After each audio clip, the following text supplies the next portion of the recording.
Hi, I'm Rhea Mozo. I am the Managing Director / founder of Zenify Me. Zenify Me is actually a AI live chat lead generation software and service. So essentially what we do is we generate leads for our clients from their website through our live chat. The reason why we started was it came from frustration, truthfully. I actually lost my job in March 2016 after working in more than 5 years in retail and decided I need to do something now or never. And from there, we started in a fish and chip store. My partner and I went to a fish and chip store and said, you got nothing to lose, you got $400 left in your bank, you might as well start now. So we literally grabbed a fish and chip bag, opened it up, teared it apart, and started writing out the plan of Zenify Me. Zenify Me, the actual name, wasn't made up from hours and hours of thinking what's the best name for a startup. It was the best domain I had in the back of my pocket, because I actually had a blog before Zenify Me started, and that's where Zenify Me, the name, came from a lifestyle blog to now a live chat lead generation service.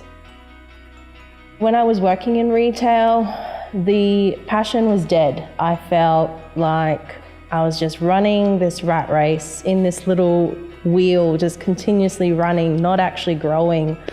I think since starting a startup, my anxiety is gone, my confidence has boosted so much because I'm doing things that will grow me personally and grow my staff and people around me. I used to doubt myself a lot, but funny enough, ever since starting a startup, I'm just like, you know what the heck, I've got nothing to lose, I'm just gonna do it anyway. And lucky enough, I have that relationship with my customers that they know what stage I'm at, and they know that I'm looking for advocates rather than people that are just going to pay money for my service. So, I make sure that every customer I have, I'm getting feedback from them, because ultimately that's who I need to obviously win. So we wanted to prove the concept before we actually went in all out. So I did the research by finding, the most viable live chat software out there. And, my background isn't in tech, but I guess for me, I have my life partner, I have people around me that are in the tech space. And so it wasn't too hard for me to find the right tech, because I would bounce off ideas from them to be like, is this okay? Yeah, that's good enough. For my business, it wasn't about the software, it was about delivering the service and always being consistent with delivering the service. So I think that was really important. No matter how crap our software would be, or crap, if our software is crap, it wasn't about that. Our clients didn't care about that. What they cared about is our delivery of service and the expectations put in hand. You need to be smart about money. And I think as a startup founder, especially in Australia, we like to drip and drab, give things a go. But I think ultimately, if you want to be serious about making this happen, think about how much cash flow or runway you need to get started. I see people who are getting investment, and that's their cash oxygen, and they're spending $150,000 a month, but they don't actually know how to sell to the customer. And I think that's really important. If you are starting a startup, have that capability to actually sell to your customer and make it as quick as possible. It doesn't have to be your target audience. Just make sure that you've got the cash flow to keep running and actually prove the concept before you go out there. Second thing for me is building a business is serious.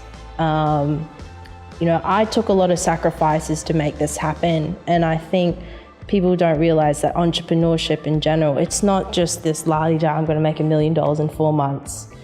I'm going to just sit here and have a drink or a cocktail. I live off the 80-20 rule, so I'll do 80% of the actions for the week, and then 20% of my time will be a reward, and realize that 20% of that time is something that you earned. I think is really important. Like, forget binge watching, your favorite TV shows and movies. You're not going to progress without doing 80% of the work at least. For me, is in terms of my personality, I grow off people's experiences, of people's learnings. And even being an extrovert, I think introverts should be surrounding themselves with like-minded people. And when I visited the space here at Fishburners, I was skeptical. I thought, they don't know what I'm going through. They're all tech founders. They've already got it sorted. But truthfully, I've learnt so much just being in Fishburners. I've actually doubled my revenue being in Fishburners because I'm learning from them, and I'm also being motivated by them at the same time. A lot of people say, thank goodness it's Friday. We're all here going, oh my gosh, it's Friday. We need to keep going. The energy is so different here when it comes to making sure that you're, one, taking care of yourself, two, making everything happen as much as possible, and three, getting the best advice that you can get. And if it's not here, they'll connect you with people outside in the space. So I think not just being in a co-working space, but maybe continuously building a community for yourself so that when you are starting up, you're not learning the mistakes that they've already done.